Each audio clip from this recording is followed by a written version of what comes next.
Hello दोस्तों, आज के इस वीडियो में बात करेंगे कि आप कैसे पता कर सकते हैं कि आपकी प्रेगनेंसी खतरे में है। देखिए कुछ महत्वपूर्ण संकेत जिनसे आप पता कर सकते हैं कि आपकी प्रेगनेंसी खतरे में है। आपको अपने पूरे प्रेगनेंसी में पूरे 9 महीनों के दौरान अपने डॉक्टर के कांटेक्ट में रहना है, क्योंकि प्रेगनेंसी में कई तरीके की प्रॉब्लम आती रहती हैं, लेकिन आपको कुछ भी अपने आप से नहीं करना है। डॉक्टर के कांटेक्ट में रहें और जो डॉक्टर सलाह देता है उसको ही मानें। सबसे पहले ब्लीडिंग। अगर आपको स्टार्टिंग में या लास्ट में पूरे प्रेगनेंसी में अगर कभी भी आपको ब्लीडिंग होती है तो वो नॉर्मल नहीं है। प्रेगनेंसी में ब्लीडिंग नॉर्मल नहीं है। अगर वो शुरू के महीनों में ब्लीडिंग है, 1 से 2 महीने के बीच में आपको ब्लीडिंग हो रही है, तो वो मिसकैरेज के संकेत हो सकते हैं, या फिर आपका बच्चा सही कंसीव नहीं हुआ है, वो या तो ओवरी में है या फिर ट्यूब में है। तो इस तरीके से आपको अपने डॉक्टर से कॉन्टेक्ट करना है, जिससे वो सही समय पर रीजन का पता कर सके। अगर ब्लीडिंग आपको 5 से 7 महीने के बीच हो रही है, तो हो सकता है कि प्लेसेंटा अपनी जगह से हट रहा है। और अगर ये ब्लीडिंग आपको आखिरी के महीनों में हो रही है, तो हो सकता है आपके गर्भाशय में घाव है। तो इस तरीके से अगर आप अपने सही समय पर अपने डॉक्टर से कांटेक्ट करेंगे, तो आप बहुत बड़ी मुसीबत से बच सकते हैं। दूसरा संकेत, सिर दर्द होना या दिखने में प्रॉब्लम होना।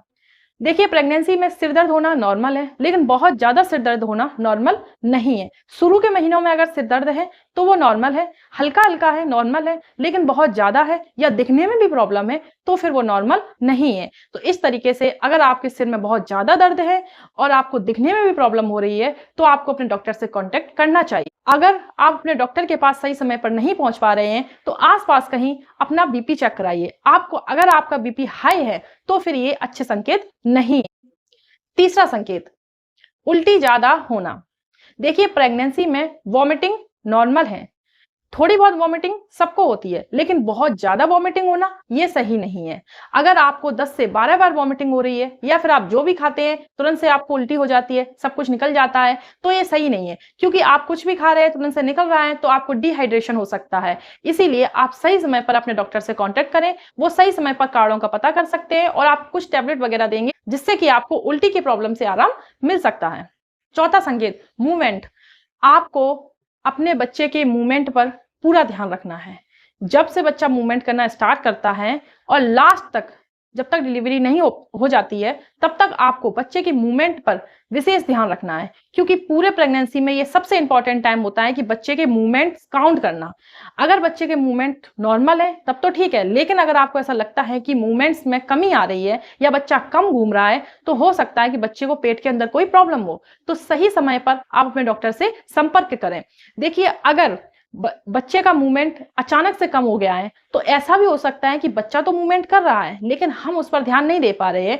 तो सबसे पहले आप थोड़ा रिलैक्स होइए, अपने आप को रिलैक्स करिए और कुछ टाइम के लिए शांति से बैठकर, या फिर कुछ थोड़ा सा लिक्विड लेकर, सूप लेकर, जूस लेकर, या थोड़ा सा मीठा खा के आराम से घंटे 2 घंटे आप अपने आप को आराम दीजिए और फिर शांति से बैठकर काउंट कीजिए। हो सकता है बच्चा मूवमेंट कर रहा है लेकिन हम ध्यान नहीं दे पा रहे हैं, तो आप 2 घंटे के अंदर, कम से कम 2 घंटे के अंदर बच्चा 10 बार मूवमेंट करना चाहिए। अगर 2 घंटे के अंदर बच्चा 10 बार मूवमेंट नहीं कर रहा है, तो आपको अपने डॉक्टर से संपर्क करना चाहिए।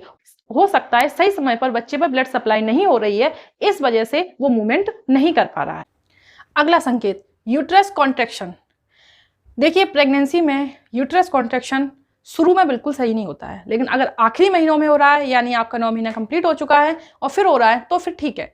शुरू के 1 से 4 महीने के बीच अगर यूट्रस कॉन्ट्रैक्शन हो रहा है, इसका मतलब कि प्रेगनेंसी अपनी जगह से हट रही है या प्लेसेंटा अपनी जगह से हट रहा है, और ये मिसकैरेज के चांस हो सकते हैं। अगर आप सही समय पर अपने डॉक्टर से संपर्क करेंगे, तो वो कारणों का पता करके हार्मोनल सपोर्ट करके आपकी प्रेगनेंसी को बचा सकते हैं।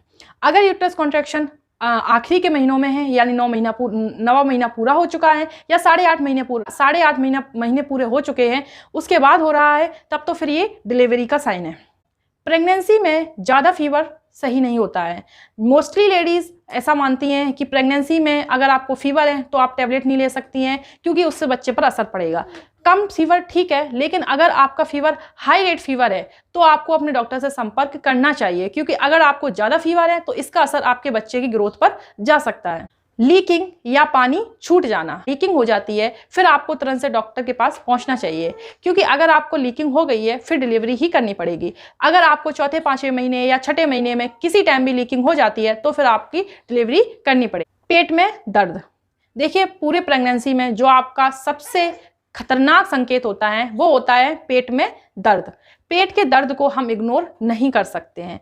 हल्का फुल्का दर्द ठीक है, हो सकता है गैस का होगा, लेकिन 3 से चौथे महीने के बाद किसी भी लेडीज को ये दर्द नॉर्मल है या फिर ये खतरे की तरफ ले जा रहा है, इस बारे में अंतर करना उसको आ जाता है की तरफ ले जा रहा है, इसको आप डॉक्टर के पास जाकर क्लियर कर सकते हैं। थोड़ा बहुत पेट में दर्द प्रेगनेंसी में होता है, जब बच्चा कंसीव होता है उसके बाद हल्का फुल्का दर्द हो सकता है या फिर डिलीवरी से पहले दर्द हो सकता है, लेकिन अगर बहुत ज़्यादा दर्द है या फिर हल्का फुल्का गैस का दर्द भी हो सकता है, लेकिन अगर बहुत ज़्यादा दर्द है तो हम इग्नोर नहीं कर सकते हैं। हमें अपने डॉक्टर के पास कांटेक्ट करना चाहिए, जिससे कि हमें सही समय पर खतरों के बारे में पता कर सकें और अपनी प्रेगनेंसी को अच्छे से एंजॉय कर सकें और अच्छे से अपनी पूरी प्रेगनेंसी जर्नी को ख़त्म कर सकें।